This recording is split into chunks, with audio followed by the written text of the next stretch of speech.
Yeah. Here we go. All right, so welcome everyone. So our next speaker is Andreas Malikopoulos. He is the Terry Connor Kelly and John Kelly Career Development Associate Professor, University of Delaware, and Director of the Socio-Technical Systems Center. If you didn't have the chance to look at his scaled smart city, I would recommend really looking at the marvelous clips you have on internet and possibly visit. It's even better. I did so. Today, Andreas will talk on learning and control for emerging mobility systems. Thank you. Great. Can you hear me well, Benedetto? Great. Thank you so much, you and all the organizers, for inviting me to this wonderful workshop. It seems that you guys have created a dream team of academic institutions to address these problems. So, and I'm glad that I'm sort of part of it as a visitor on your workshop. So what I plan to do today is essentially I have 2 points to make. One is that as we move on to complex emerging mobility systems, we are about to encounter more challenging issues. So what I'm suggesting at the end is that combining learning and control techniques can help us address these challenges. So we're about to see significant changes in transportation. We're departing from the traditional conventional vehicles with internal combustion engines, and we're moving to hybrid electric vehicles and pure electric vehicles. And this will cause a significant cascade of events. So we'll see significant changes on the infrastructure that might have impact also in our homes. We need to be able to develop system-wide optimal solutions that can sort of optimize different charging demands along with the causes of changes of landscape of our cities. Perhaps we can call them now smart cities when all this will happen.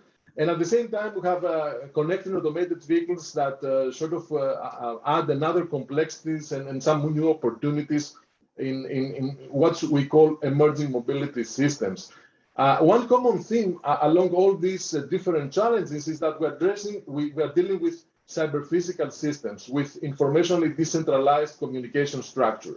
And so there are different technical challenges that we need to encounter. And for this matter, what I suggest is that combining learning and optimal control techniques can perhaps help us address these challenges.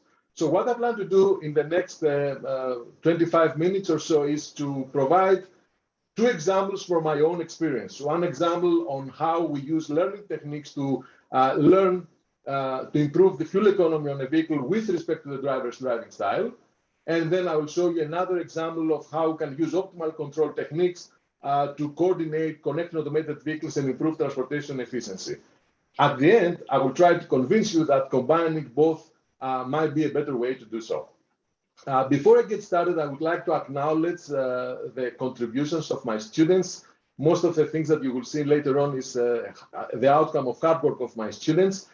In my lab, our goal is to enhance our understanding of complex cyber-physical systems and develop theories and algorithms that can make these systems able to realize their optimal operation while they're interacting with the environment. The emphasis is on applications on transportation, smart cities, and socio-technical systems. And as you mentioned, Benedetto, we have built up a scale smart city that covers an area of 20 by 20 feet or 6 by 6 meters. Everything is in scale 1 to 25. And we use this testbed with robotic cars to prove concepts and go beyond transportation. As you all know, since you are all experts, doing field testing with real vehicles sometimes challenging and expensive. So the idea here was to use this scale testbed to sort of go one step further from simulation and a few steps before the field test, so that we can get a sort of a feeling of potential new approaches. just to capture the in-between of connectivity and automation and human-driven vehicles. We also developed the feature to drive these robotic cars. So we put cameras on each of these little vehicles, and then we integrated with driver emulators. So now the students can drive these cars within the city and observe what's going on through a monitor. So now we can have a mixed traffic environment between human-driven robotic cars and also connected automated vehicles. And I think this is getting one step closer to the features and the tool set that we need to have. We also, since this is a physical testbed, we encounter challenges when we go to implement our control techniques. So it comes to realization that we need to build a replica or a digital replica of the city. So we built a digital version of the city. So we go from first there, we implement the control algorithms, we address any challenges, and then once we figure out and debug everything, then we can go and implement into our physical testbed. We have also developed a driver simulation testbed that we can use commercial software and do some simulation studies. With this short introduction, let me get back to what I would like to accomplish on this talk. Over the years, I was fortunate enough to work on different problems in transportation. I started with my dissertation working on how we can make the engines learn how to improve the performance while interacting with the driver, so with respect to the driver's driving style.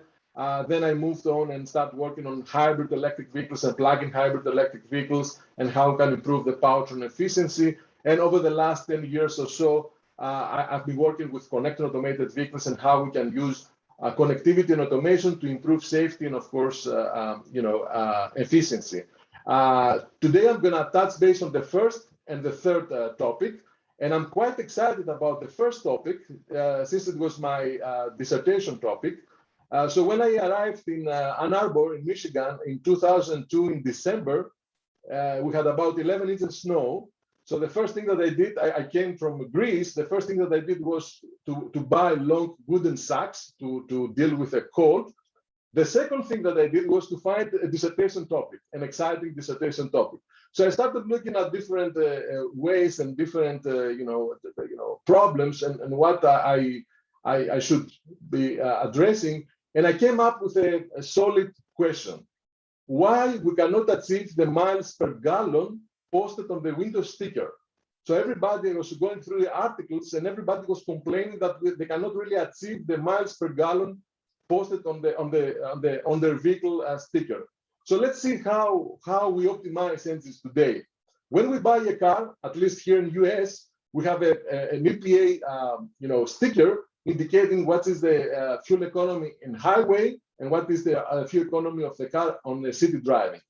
And most of the time, we are pretty close. We can get the fuel economy results corresponding to the highway, but we definitely don't get the fuel economy results on a city driving. And the reason is that different drivers drive differently. So let's deep dive and see why is this the case. In order to understand how an engine operates, we need to consider the operating domain, the map, engine torque, engine speed, and all these little contours that you can see here, which corresponds to brake specific fuel consumption contours, BSFC. So this gives you fuel consumption per unit power.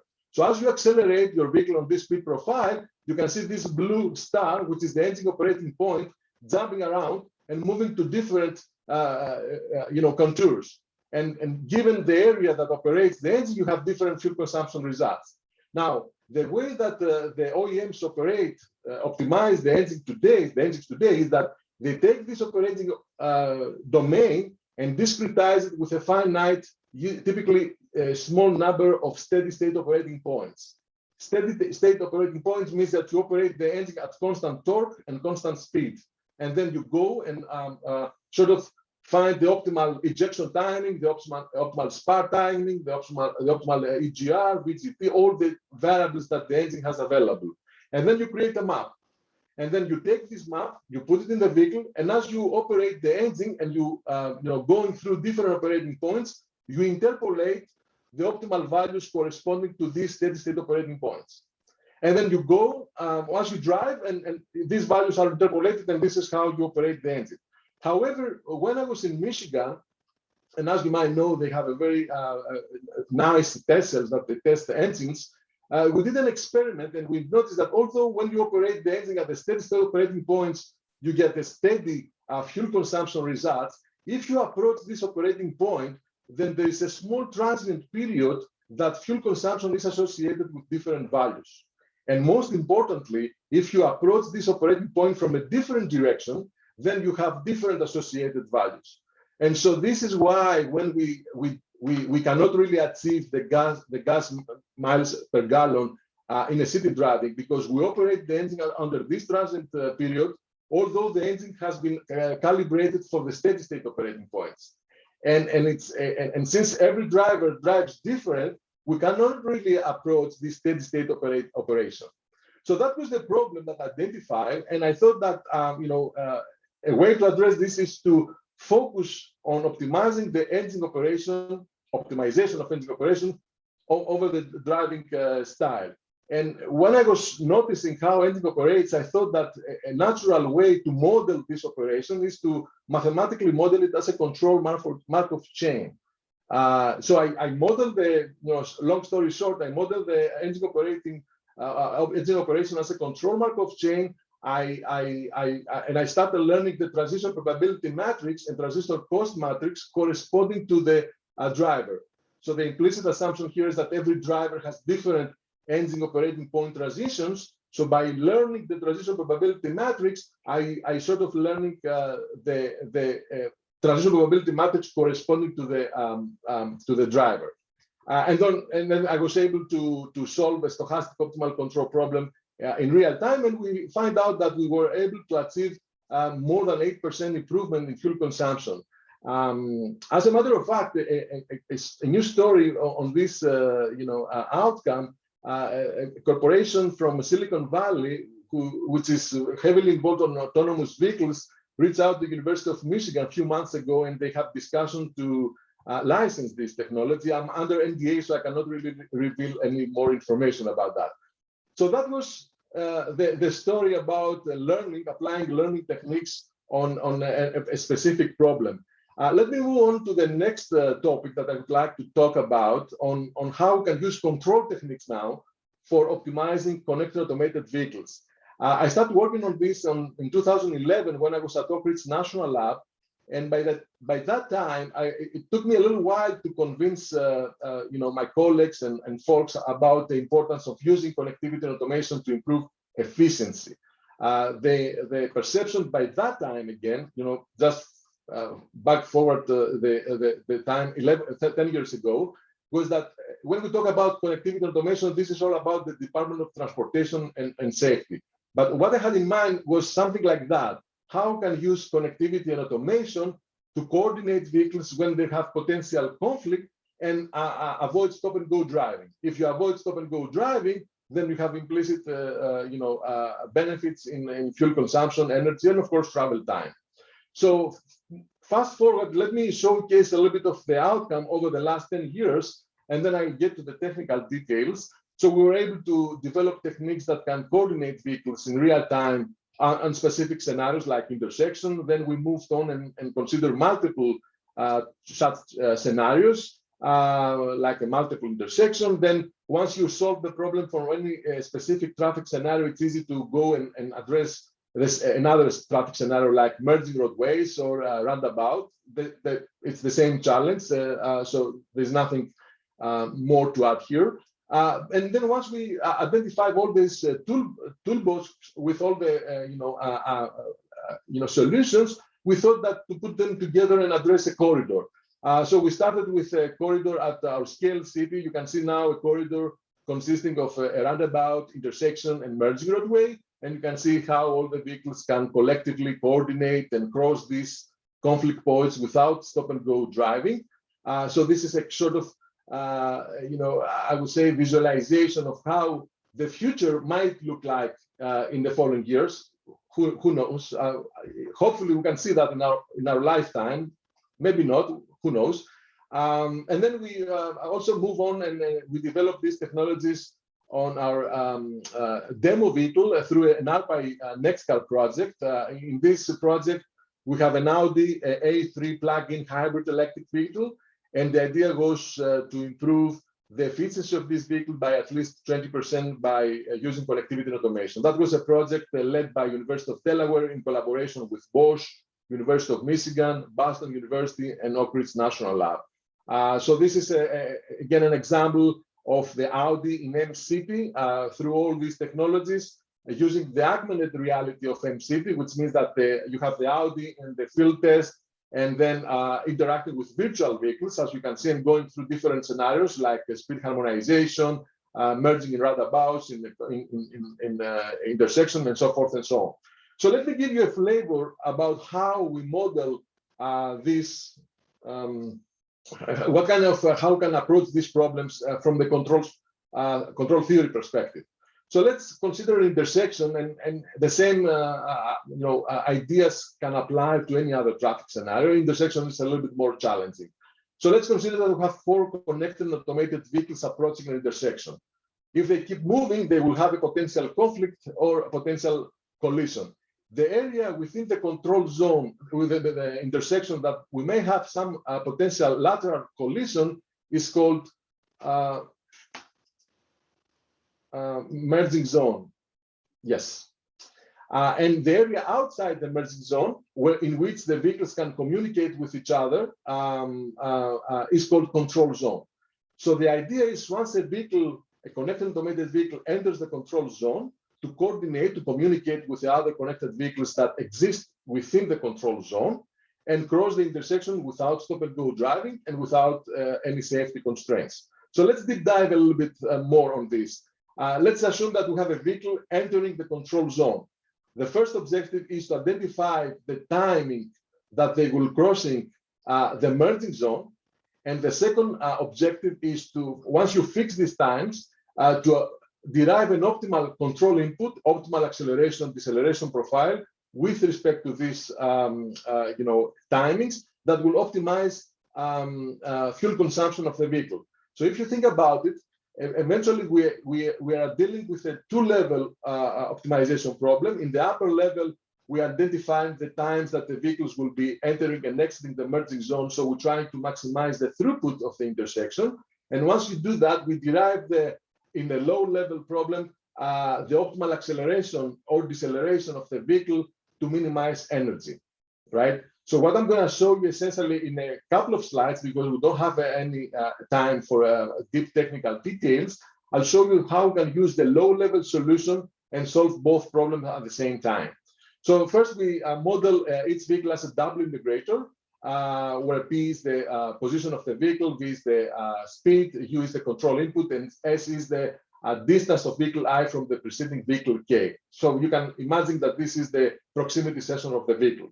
Somebody might argue here that, hey, you know what? The double integrator seems to be very simple to model a vehicle. And that would be a fair argument. And that would be also my argument at the end to claim that these are some disadvantages of the model-based control techniques. And that's why we need to combine with learning techniques. However, what usually happens is that we want to use a double integrator model to derive online the optimal control input, right? We need to be in a position to derive this online, on board the vehicle. So we need simplicity on the model. Now, once we derive this optimal control input, then we have a low-level PI or PID controller designed, given the models, the dynamics of the vehicle, and it will track this optimal control input. And this is the standard approach that we design ACC controllers. So you have the online, optimal, desired, nominal control input, and then the PI controller will try to track this optimal trajectory. So we essentially convert the optimal control problem to a signal tracking problem.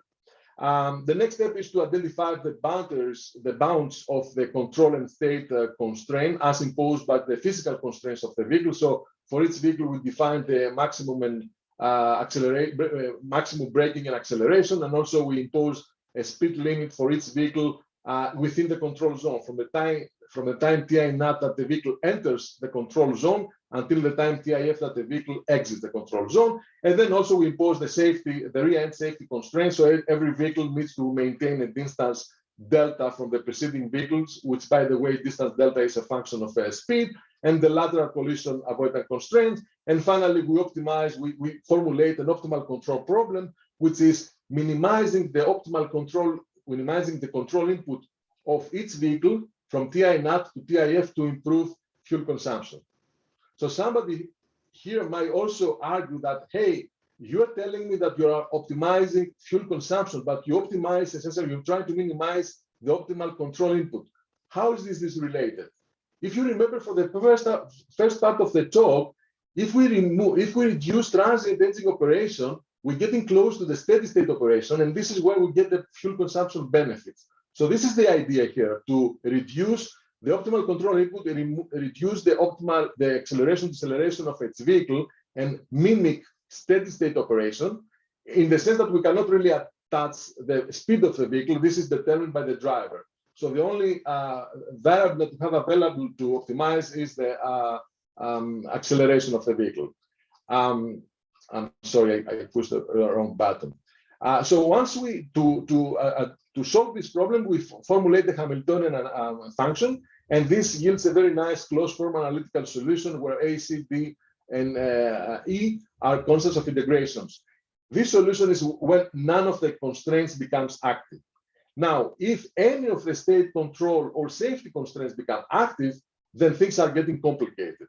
And in the sense, just to give you, to visualize the challenge, in particular case, when we have an unconstrained, none of the constraints become active, then we have a very nice closed form analytical solution that I just show you. If any of the constraints become active, then we need to piece the unconstrained and constrained arcs together to satisfy the Euler-Lagrange equations along with the interior and boundary conditions and compute the junction points T1 and T2. And once we get a new solution, we might come to realization that another constraints might become active, and then we need to repeat this process. So once the bottom line is that when any of the constraints become active, then we essentially depart from a closed form analytical solution, and we seek numerical solutions through decent search, and then this essentially prohibits any real-time implementation. And this is just another slide. I'm going to try to move faster a little bit, just for the interest of time. This is just to show you to give you a flavor of the kind of discontinuities that we can impose when any of the constraints become active on the influence function, and then this is the kind of equations that we need to solve simultaneously in order to get a solution. So what we did to avoid this challenge was we started from the optimal position of the vehicle corresponding to the case that none of the constraints become active. If you remember, that was the third solution of the closed form solution. And we say the following: if this is the solution, the optimal solution, when none of the constraints become active from the entry of the control zone until the exit of the control zone, if we inverse this, we have it time with respect to the position, and we call this time trajectory. If we have all the time trajectories of the vehicles within the control zone, then every time that a new vehicle enters the control zone, it can just draw a new time trajectory, making sure that avoids intersecting any of the existing time trajectories. If this happens, it means that we haven't violated any of the state control or safety constraints. And then once we derive this time trajectory, and essentially to derive this time trajectory, what you need to do is to fix the position at the exit of the control zone and play around with the phi's. If you can visualize this, you play around with the phi, so you're shaping the time trajectory. And you shape the time trajectory by minimizing also the time of the exit of the control zone, as you can see visually here. So eventually, once you fix this, then you can reverse back and you get the optimal solution that corresponds to the low-level control problem. So briefly, you can visualize, I guess, how you can solve both problems by starting with the unconstrained optimal solution. So eventually, we end up minimizing the time trajectory evaluated at the exit of the control zone, subject to all the constraints that are function of phi's, and then we're picking up phi's from a set that guarantees that none of the existing time trajectories won't be intersected. So in this case, we can derive a solution in real time, since we can have two very nice properties. The first is that the objective function and all the constraints are convex functions. And this yields, we can easily show that there is no duality cap on the problem before, and thus we can solve this problem in real time. Let me give you some results, just a flavor. This is the intersection with this approach in our scale city. You can see how each vehicle derives their trajectory and get to the merging zone without stop and go driving and without any lateral collision, hopefully.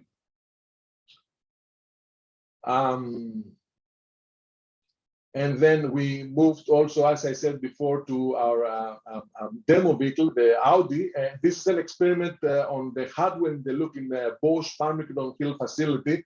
So on the left is when the vehicle is at, the baseline scenario when there's no connectivity and automation. On the right, when we have connectivity and automation, and you see how we have eliminated stop and go driving on the speed profile. So essentially, we put the Audi on the chassis dyno, and then the Audi virtually drives within the MCT interacting with virtual vehicles. And you can see how the Audi, coordinates on the case that there is connectivity and automation with other vehicles and avoid all the stop and go driving. And given that we have smooth out traffic flow, we get several fuel economy benefits ranging from 30% all the way to 34%. We went also to MCT and did field testing. You can see now in this movie on the top is the baseline scenario, no connectivity and automation. On the top, on the bottom is the Audi coordinates with other vehicles. Although you can see on the right that the Audi is alone in the field, essentially the Audi interacts with the black vehicles on the left, which are the virtual vehicles. So you can see in the bottom, in this case, the Audi interacts with, coordinates with other virtual vehicles and cross the merging zone without stop and go driving. In this case, it stops because there's another virtual vehicle ahead. So it needs to wait until this vehicle leaves before it departs. So with this platform, with this framework at MCT, we were able to do a lot of experiments without safety constraints and by being able to repeat the experiments. This is again another case in the roundabout, same idea. On the top is the baseline scenario, on the bottom is the scenario where the Audi coordinates with other vehicles. And this is some benefits on travel time on each scenario separately. When you have an on-ramp traffic scenario, speed harmonization, and roundabout, those are the benefits. And 70% is the benefit, the travel time benefit for the entire corridor. And if we look at the energy improvement, you can see that individual benefits, energy benefits for each individual scenario and for the entire corridor. Unfortunately, we cannot really add up these benefits. If you do individual scenario and the whole corridor, there are some variations. So I'm not sure how I am on time. I just need two minutes to close up. You can see that model-based control approaches have, typically, required to use an ideal model like a control transition kernel or the double integrator in my case before. But this might not yield always optimal solution. As you saw in my case, I'm deriving the optimal solution in real time, and then I use PID controller to implement this solution. Then if you look supervised learning, in most of these systems, all the data are coming gradually to the system, not all together in advance. So if we use data derived offline to train the system, right, then we might have some issues on robustness later on. And if we also try to use reinforcement learning directly on the system, like I did with the engine, right, we might have issues if we explore unknown actions, the efficiency of unknown functions. So for example, if I want to explore some variables for the engine in real time while the driver drives the vehicle, I might select an injection timing that can end up stalling the engine. And if somebody says, well, you know what, I'm going to give you the feasible domain that you can try on any value for the engine without stalling the engine or without causing any effect. Here's the problem. These feasible values will be good when we have like 30% degrees outside. But if you move to Michigan or if you move to another place with different weather conditions, this feasible domain changes. So again, we have these issues for each individual case. So what I'm claiming, and this is a new area for us, is that let's consider that we have an actual cyber-physical system, and we have some disturbances of the system, we have some noise on when we observe the output of the system. The idea is to use the model, any model that we have at the same time, simultaneously with the actual CPS system. That might be a transition kernel model or the double integrator. Then the key idea here is to introduce a new information state about the entire system. And this information state is the joint probability distribution of the state of the actual CPS and the CPS model given the data of the CPS model. So given this new information state, we will derive the optimal control strategy with respect to this information state offline using the CPS model. So essentially, I'm doing the same thing that we do today. I'm deriving the control strategy using a CPS model and the transition kernel offline, but now I'm not doing this with respect to the state of the control of the model, but with respect to the information state. However, the information state is the joint, as I said, the joint probability distribution of the state of the actual CPS and the CPS model. But we don't know the actual CPS state. So essentially, the control strategy is parameterized with respect to the actual CPS model. And then once we apply the control strategy, we go online and we learn the information state. So we learn the conditional probability distribution, and then eventually we have shown that the control strategy will converge and become optimal for the actual CPS. That was just a slide because this is a brand new result for us. We're quite exciting. Unfortunately, I don't have the time to get into the technical details, but hopefully in the near future, I might be able to do so. So with this, I would like to stop and thank you for your attention, and I'd be happy to take any questions. Thank you very much, Andreas, for the great presentation. And maybe we are a little bit, out of time, but let's see if there is a super quick question.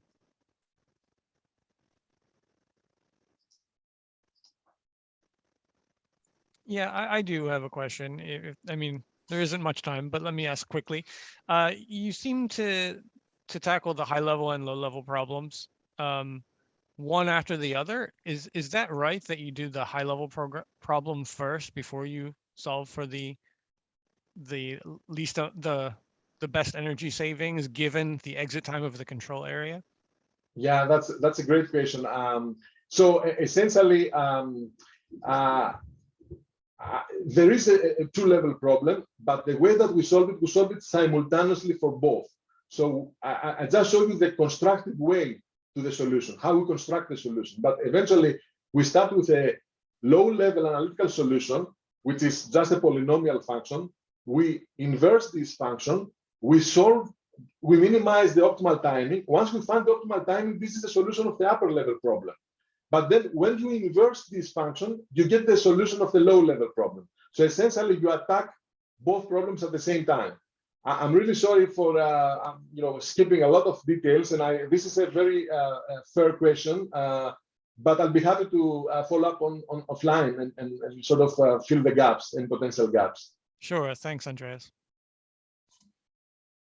That's great. So I think we will stop here, and we do have a 45 minutes break. So we will resume at 12:45 Eastern time with Alex Bayen and Dan Work as speaker and Amaury Haya as chair.